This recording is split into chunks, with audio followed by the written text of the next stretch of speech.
that I have been visiting just accepted me. I'm checking out my retail space for the first time. So excited. This is where it's all gonna begin.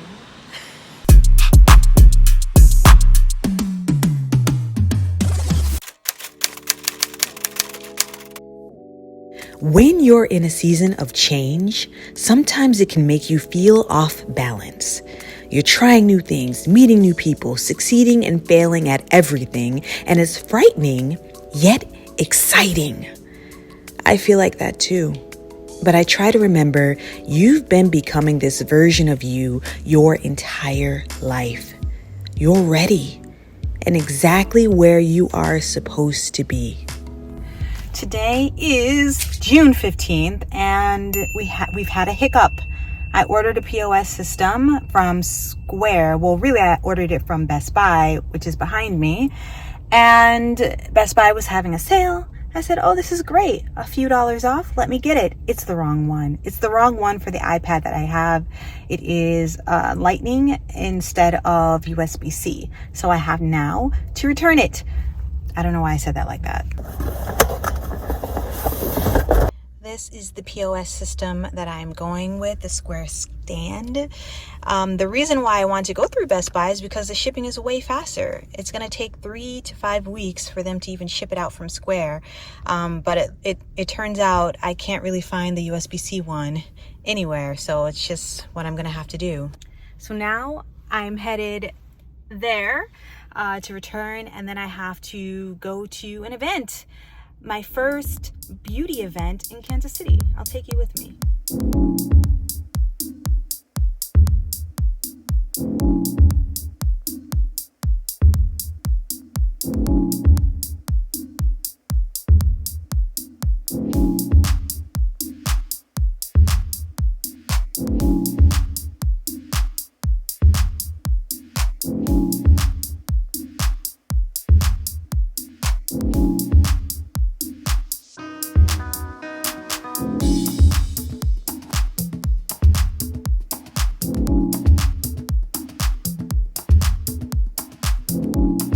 Me and Kiara created a drink from essentially trying to represent blacks in the salsa space.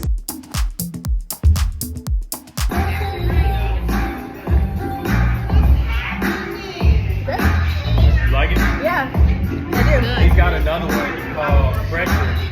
It's strawberry lemonade, and he continues to sell out. So they only have these. That's what I want.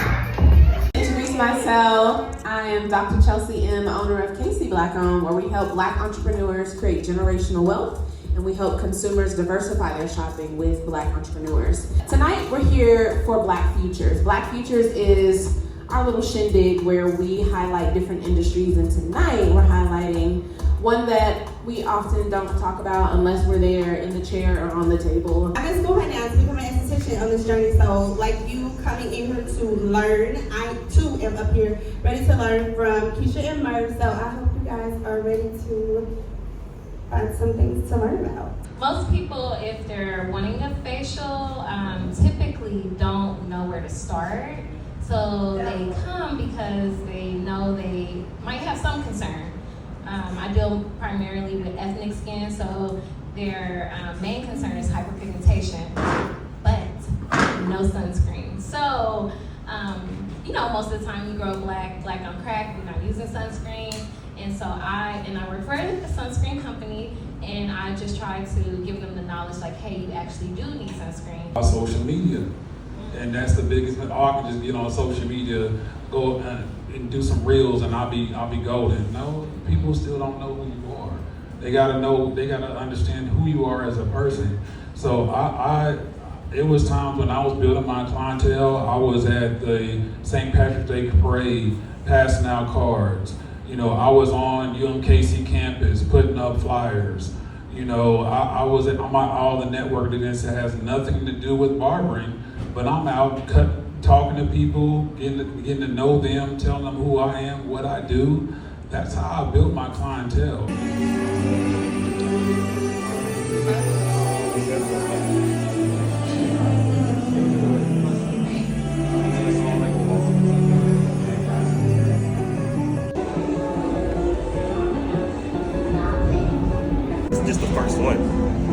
Disney before it was anything. It was Alice's comedies. For Father's Day this year, we saw a Walt Disney exhibition here in Kansas City. As I keep saying, one of the hardest things about being an entrepreneur is juggling the business and your personal life. Days like these, I choose to make my family a priority because these experiences are priceless. At this stage, because I work alone, I'll probably be behind on work, but it's a sacrifice I'm willing to make to put a smile on their faces.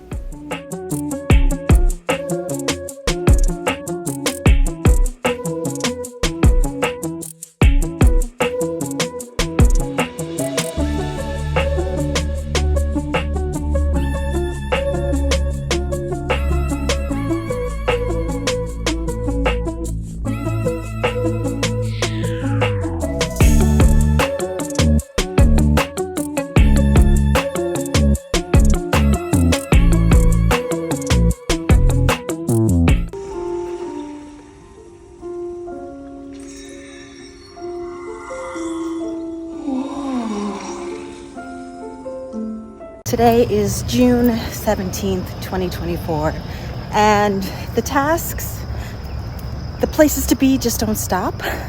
I got cast as background for a T-Mobile commercial, which that's all I can really say. And I'm exhausted. Today I planned on being in the lab, but I got this last minute opportunity. I don't normally say yes to background. And I think I accidentally checked it for the audition. And so I was like, well, I guess I gotta commit.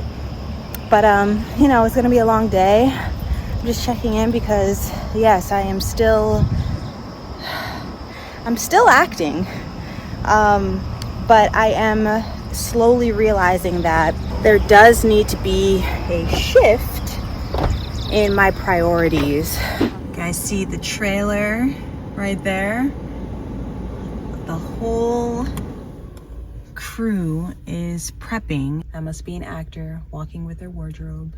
Anyway, they have been very explicit that they want no social media, no any of that. So I'm probably not going to be filming anything of substance from this. But, I like to share my day-to-day because it's not all in 100% on Sunday because, entrepreneurs, we have lives, as well as the people that will eventually be working with us. And, it's all about integrating and trying to not necessarily balance, but I'd say, being intentional about our time and also being as organized as possible. So anyway, I'm gonna go, see you guys later.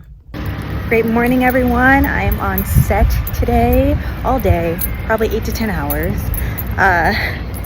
wearing one of my favorite professional dresses. And I'm pretty sure, it's gonna be a good day. So I am pretty sure that Patrick Mahomes is gonna be on set. Definitely seen his photos. And of course, we can't have our phones out filming and all the things. They're super strict, so I'll see you guys later. We're headed to lunch and I had to put a shirt over my dress. Patrick is definitely in the building, just gotta say that.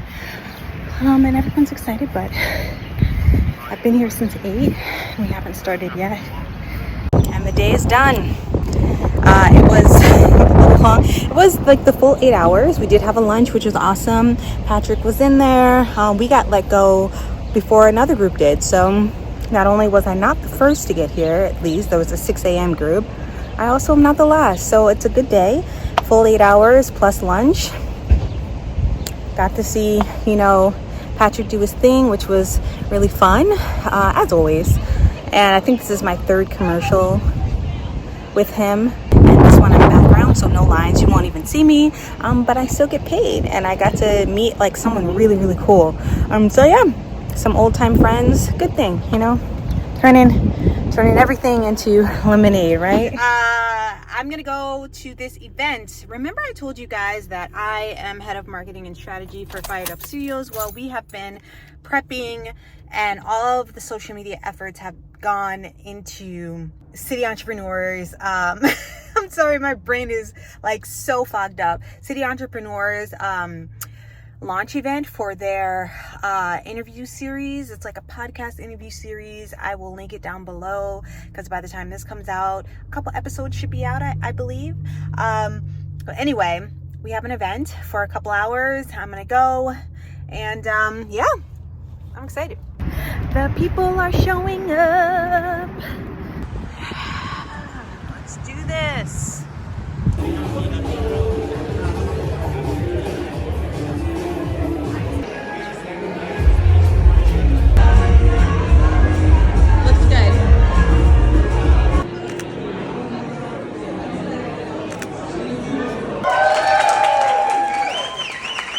The first song I'm going to do is called Khadija, and it actually happens to be the name of my mother, and she is particularly awesome because she is an immigrant from Tanzania, and she's a woman obviously, and she is an entrepreneur. She came here and she started doing business, selling African products, and working with the refugee community that is here in Kansas City. So this song is inspired by her and all the women, entrepreneurs, immigrants who are out here hustling. So we'll get into the vibration.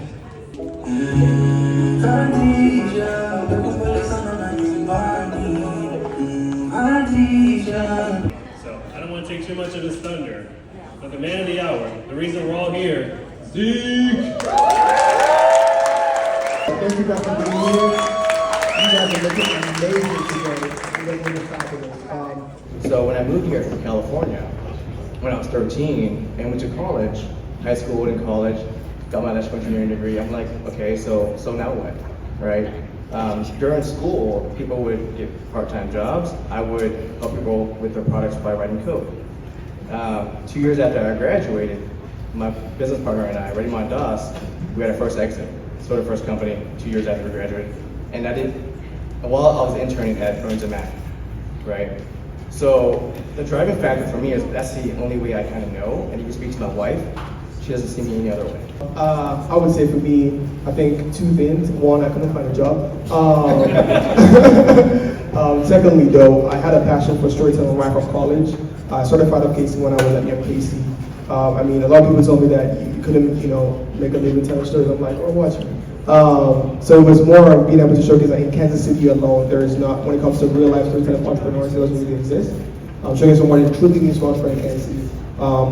Anywhere, it doesn't really exist to pull them through. So that was my passion, to be able to create a platform where that happens authentically, where we can show people who are actually doing the grind, and when they're still doing the grind, not when they have a success story, but when they're actually failing and growing at the same time. So, entrepreneurship is going to be a journey of self-discovery. If you think you're strong, you're going to be tested and you're going to understand the level of strength. The event went fantastically, and now we drive to Chicago in the morning.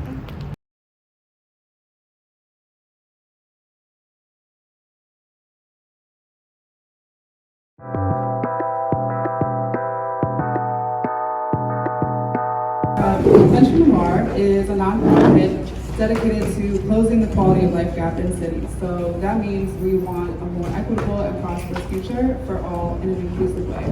Second thing I really want to make clear is let's have real conversations, right, about entrepreneurship. I'm not here about the fluff. I'm not here about talking to folks like things that you can Google and you can see online, right? This journey that we're on is real.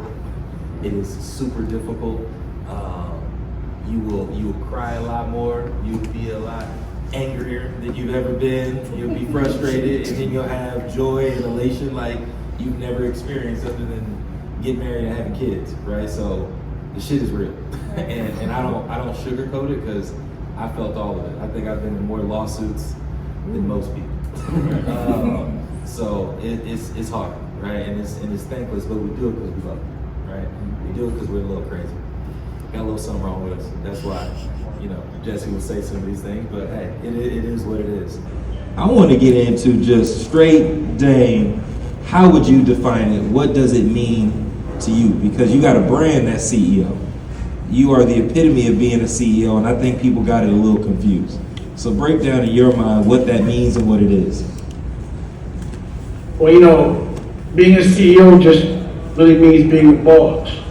But until you've been a boss, you might not understand what being a boss is. It's almost like a lot of people want to be professional entertainers, like they might want to be a professional rapper or a professional football player, but they don't understand the training, the sacrifice, the discipline, and all the pain that comes with it, and the responsibility.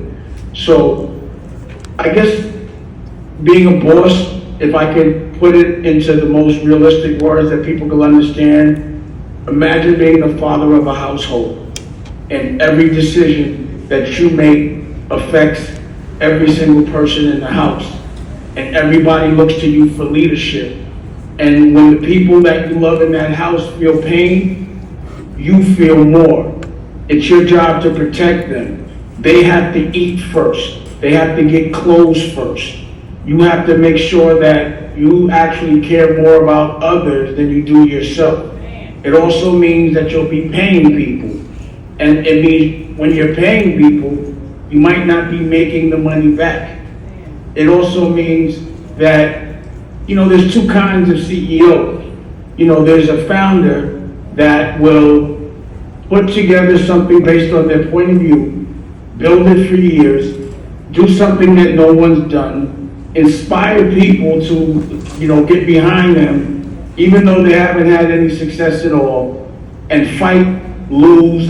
It usually takes about 10 years to become a brand, and then to be able to scale if you're lucky, and then you may sell. That's one kind of CEO, or you keep it as a family business. There's another kind of CEO that gets hired or makes an acquisition, gets a balance sheet, a footprint, and all of a sudden they're running someone else's company. Me, I'm more of a founder's CEO. And, usually a founder is just as creative as they are business. And that's what makes them a founder, because they made an idea, something tangible, then they were able to scale it, And also when you're building a business, the reason why I say that being a CEO may not be for everybody, you're stepping into a war. And if you don't feel any pain, you will not grow. It's almost like thinking that you can work out or not work out, go to the gym once and make muscles. You have to feel some pain. You have to have faith and do it consistently, whether you feel like it or not. And at some point, then things start to shape up. And entrepreneurship back then was more accessible, but it wasn't, like I said, it wasn't glitz, glam, sexy. It was a corner shop, corner store. You had a little restaurant down the street. You had the daycare right across the street. You had all these different levels of business, and it's evolved, and obviously in the last 40 to 50 years, to where now, I'd say like 15 years ago, 14, 15 years ago, when Google Fiber came to Kansas City, there was this huge shift in what we were looking at as entrepreneurship, right? It became, do I have a scalable business? Is it investable? Can I get money? Incubators and accelerators and all these other things that became sexy is what we look at as entrepreneurship now. And not that there isn't like great opportunity and great things in that space, but there are, we talk about scaling deep in the community. Our goal is to scale deep in the community and focus on entrepreneurs that are not looking to move if you get an investment, or looking to jump out and go to wherever the dollars are, because we need entrepreneurship in our communities. We need them to continue to build. Where's my son going to get a job at right down the street and not have to worry about having to get transportation? I should be able to walk down the street and get my first experience in workforce development, right? Okay, so Da Vinci wanted between Dragons Love Tacos, Grumpy Monkey, or Minecraft. Guess which one he wants, you guys? The Minecraft one. Well, we're gonna pick a picture book, so we can get that in one of these. Which one of these do you want? No, that one too. 2 books. Which one? Grumpy Monkey? Oh. No. Dragons Love Tacos? Okay. Here we go. Some people are obsessed with Minecraft. Well, some people are obsessed. Oh, some people, not you, huh? Yeah, some other people. You're not obsessed with Minecraft at all. You just wanted a Minecraft book instead of other books, huh? This is kind of my mood board for the retail space. I am headed to pick up my U-Haul van. I'm in the space. I made it. I was so late.